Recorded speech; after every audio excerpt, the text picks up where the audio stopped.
ആലപ്പുഴ കൈതവനയിൽ കണ്ണിൽ മുളകുപൊടി എറിഞ്ഞ 12 പവൻ കവർന്ന കേസിൽ പിടിയിലായ പ്രതിയുമായി തെളിവെടുപ്പ് നടത്തി. പ്രതിയായ കാസർഗോഡ് സ്വദേശി രാജ്മോഹനെയാണ് കൈതവനയിൽ ആക്രമണത്തിനിരയായ വൃദ്ധ ദമ്പതികളുടെ വീട്ടിലെത്തിച്ച പോലീസ് തെളിവെടുത്തത്. ആലപ്പുഴ കൈതവനയിൽ കണ്ണിൽ മുളകുപൊടി എറിഞ്ഞ 12 പവൻ കവർന്ന കേസിൽ പിടിയിലായ പ്രതികളുമായി തെളിവെടുപ്പ് നടത്തി. പ്രതിയായ കാസർഗോഡ് സ്വദേശി രാജ്മോഹനെയാണ് കൈതവനയിൽ ആക്രമണത്തിനിരയായ വൃദ്ധ ദമ്പതികളുടെ വീട്ടിലെത്തിച്ച പോലീസ് തെളിവെടുത്തത്. തട്ടിപ്പ് കേസിൽ റിമാൻഡിലായി ജയിലിൽ കഴിയുകയായിരുന്ന പ്രതി 2 ആഴ്ച മുമ്പാണ് പുറത്തിറങ്ങിയത്. ആലപ്പുഴ കൈതവന കണിയാകുളം അപർണയിൽ കെയർഫെഡ് മുൻ പർച്ചേസ് മാനേജർ KR സുദർശൻ, ഭാര്യ രത്നകുമാരി എന്നിവരെ ആക്രമിച്ച ആഭരണങ്ങൾ കവർന്ന കേസിൽ പിടിയിലായ പ്രതിയുമായാണ് പോലീസ് തെളിവെടുപ്പ് നടത്തിയത്. ആലപ്പുഴ വാടക്കലിൽ 2 വർഷത്തോളമായി വാടകയ്ക്ക് താമസിക്കുകയായിരുന്ന കാസർഗോഡ് സ്വദേശി രാജ്മോഹനെ മണിക്കൂറുകൾക്കുള്ളിലായിരുന്നു പോലീസ് വലയിലാക്കിയത്. പ്രതി മോഷ്ടിച്ച ആഭരണങ്ങൾ പോലീസ് കണ്ടെടുത്തു. ആലപ്പുഴ DYSPയുടെ നേതൃത്വത്തിലാണ് തെളിവെടുപ്പ് നടത്തിയത്. പ്രതിയിലേക്ക് എത്തുന്നതെന്ന് പറഞ്ഞാൽ ഇന്നലെ ഇവിടെ ഈ റോബറി നടന്ന് നമുക്ക് പോലീസ് സ്റ്റേഷനിൽ ഇൻഫോം ചെയ്യുന്ന ഒരു 1:30 മണിയോടുകൂടിയാണ് നമുക്ക് ഇൻഫർമേഷൻ കിട്ടുന്നത്. പെട്ടെന്ന് തന്നെ നമ്മുടെ സൗത്ത് SHO വിനീഷിൻ്റെ നേതൃത്വത്തിൽ ഒരു ടീം ഇവിടെ വരികയും ഈ പരിക്ക് പറ്റിയ സുദർശനൻ എന്ന റിട്ടയർഡ് കെയർഫെഡ് ഉദ്യോഗസ്ഥനുമായിട്ട് സംസാരിച്ച് കാര്യങ്ങൾ മനസ്സിലാക്കി. അപ്പോൾ നമ്മൾ CCTV കേന്ദ്രീകരിച്ച് ഒരു അന്വേഷണം നടത്തി.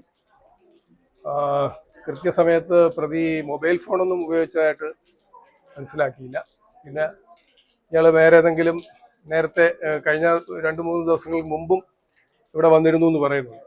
അപ്പം അന്ന് ഉള്ള ഈ ഒരു മൊബൈലിൻ്റെ ലൊക്കേഷനും ഒക്കെ മനസ്സിലാക്കിയിട്ട് നമ്മൾ അന്വേഷിച്ചപ്പോൾ ഒരു പ്രതിയെക്കുറിച്ച് ഏതാണ്ടൊരു ഐഡിയ നമുക്ക് കിട്ടി. തുടർന്ന് നമ്മൾ CCTV കേന്ദ്രീകരിച്ചും കഴിഞ്ഞ നമുക്ക് നോർത്ത് പോലീസ് സ്റ്റേഷൻ പരിധിയിലൊരു കൊലപാതകം ഉണ്ടായിരുന്നു. അപ്പോൾ അന്ന് നമുക്ക് പറ്റിയ പാളിച്ചകൾ നമ്മൾ മുൻകൂട്ടി കണ്ടുകൊണ്ട് ജില്ലാ പോലീസ് മേധാവി വിഷ്ണുപ്രദീപ് സാറിൻ്റെ നേതൃത്വത്തിൽ നമുക്ക് വേണ്ടുന്ന നിർദ്ദേശങ്ങളെല്ലാം തന്നെ കിട്ടിയിരുന്നു.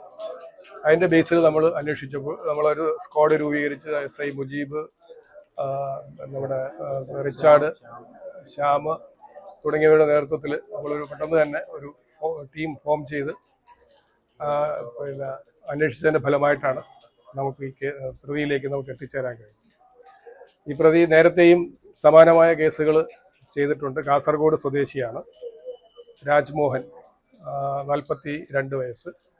അദ്ദേഹം നമ്മുടെ ഈ ആലപ്പുഴ ഏരിയയിൽ ഒരു വാടക്കൽ എന്ന സ്ഥലത്ത് കഴിഞ്ഞ 2 വർഷമായിട്ട് വാടകയ്ക്ക് താമസിച്ചു വരികയാണ്. ഇവിടെ താമസിക്കുന്ന കാലയളവിൽ തന്നെ എറണാകുളം നോർത്ത് പോലീസ് സ്റ്റേഷൻ പരിധിയിലും 2 ചീറ്റിംഗ് കേസുകൾ ഉൾപ്പെടെ ഞങ്ങൾ റിമാൻഡിലായിരുന്നു. ജയിൽ ശിക്ഷ കഴിഞ്ഞിറങ്ങിയിട്ട് ഏതാണ്ട് 2 ആഴ്ച ആയതേ ഉള്ളൂ.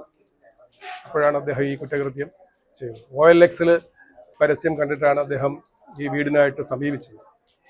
ഇത്തരത്തിൽ സമാനമായ തട്ടിപ്പുകൾ നേരത്തെയും നമ്മുടെ ഇതുപോലുള്ള തട്ടിപ്പുകൾ OLX മുഖാന്തരം വീട് പരസ്യം വാടകയ്ക്ക് കൊടുക്കുന്നവർ ശ്രദ്ധിക്കേണ്ട ഒരു സംഗതിയാണ്. സമാനമായിട്ട് വീട് OLX പരസ്യം കൊടുത്തു, ആൾക്കാർ സമീപിച്ചിട്ട് വീട് വാടകയ്ക്കെടുത്ത് അത് മറിച്ച് ഒറ്റയ്ക്ക് കൊടുക്കുകയും 8 ലക്ഷം രൂപയ്ക്ക് ഒറ്റയ്ക്ക് കൊടുക്കുകയും പിന്നെ ആ വീട് പോലീസ് ഇടപെട്ട് ആ യഥാർത്ഥ വസ്തുവിൻ്റെ വീടിൻ്റെ ഉടമയ്ക്ക് വീടിൻ്റെ അടുത്ത് കൊടുത്ത ഒരു സംഭവം ഈ അടുത്ത കാലത്ത് സൗത്ത് സ്റ്റേഷനിൽ തന്നെ ഉണ്ടായിട്ടുണ്ട്. തിങ്കളാഴ്ച ഉച്ചയ്ക്ക് 1 മണിയോടെയായിരുന്നു സംഭവം. ദമ്പതികൾ താമസിക്കുന്ന വീടിന്റെ മുകളിലത്തെ നില വർഷങ്ങളായി വാടകയ്ക്ക് നൽകിയിരുന്നു. മുൻ വാടകക്കാർ ഒഴിഞ്ഞതിനെ തുടർന്ന് വീണ്ടും വാടകയ്ക്ക് നൽകുന്നതിനായി ഓൺലൈൻ പ്ലാറ്റ്ഫോമിൽ പരസ്യം നൽകിയിരുന്നു. പരസ്യം കണ്ടാണ് മധ്യവയസ്കരായ പ്രതി ആദ്യം ശനിയാഴ്ച വീട്ടിലെത്തിയത്. തുടർന്ന് സാഹചര്യങ്ങൾ മനസ്സിലാക്കി മടങ്ങുകയായിരുന്നു. തിങ്കളാഴ്ച രാവിലെ 7 മണിയോടെ വീണ്ടും വീട്ടിലെത്തിയ ഇയാൾ കാര്യങ്ങൾ സംസാരിച്ച് മടങ്ങി. തുടർന്ന് 1 മണിയോടെ വീണ്ടും എത്തുകയായിരുന്നു. വാടക കരാറുമായിട്ടാണ് ഇയാൾ എത്തിയത്. എന്നാൽ കരാർ എഴുതണമെങ്കിൽ സാക്ഷി വേണമെന്ന് സുദർശനൻ ആവശ്യപ്പെട്ടു.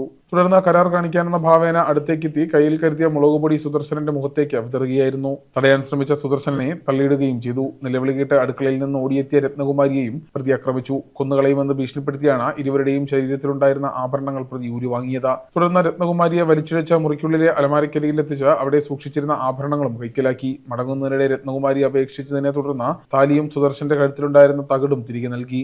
വീടിന് സമീപത്തെ സൂപ്പർ മാർക്കറ്റിലെ CCTV ദൃശ്യങ്ങളിൽ പ്രതി ബൈക്കിലെത്തുന്നതിന്റെ ദൃശ്യങ്ങൾ ലഭിച്ചിരുന്നു. പ്രതി ശനിയാഴ്ച ആദ്യം എത്തിയതിന്റെ ഫോൺ വിവരങ്ങൾ ഉൾപ്പെടെ ശേഖരിച്ച പ്രത്യേക അന്വേഷണ സംഘം രൂപീകരിച്ചാണ് മണിക്കൂറുകൾക്കുള്ളിൽ വലയിലാക്കിയത്. പ്രതി നേരത്തെയും കേസുകളിൽ ഉൾപ്പെട്ടിട്ടുള്ളയാളാണ്. എറണാകുളം നോർത്ത് പോലീസ് സ്റ്റേഷനിൽ 2 തട്ടിപ്പ് കേസുകളുമായി ബന്ധപ്പെട്ട റിമാൻഡിലായിരുന്ന പ്രതി 2 ആഴ്ച മുൻപാണ് ജയിൽ മോചിതനായത്.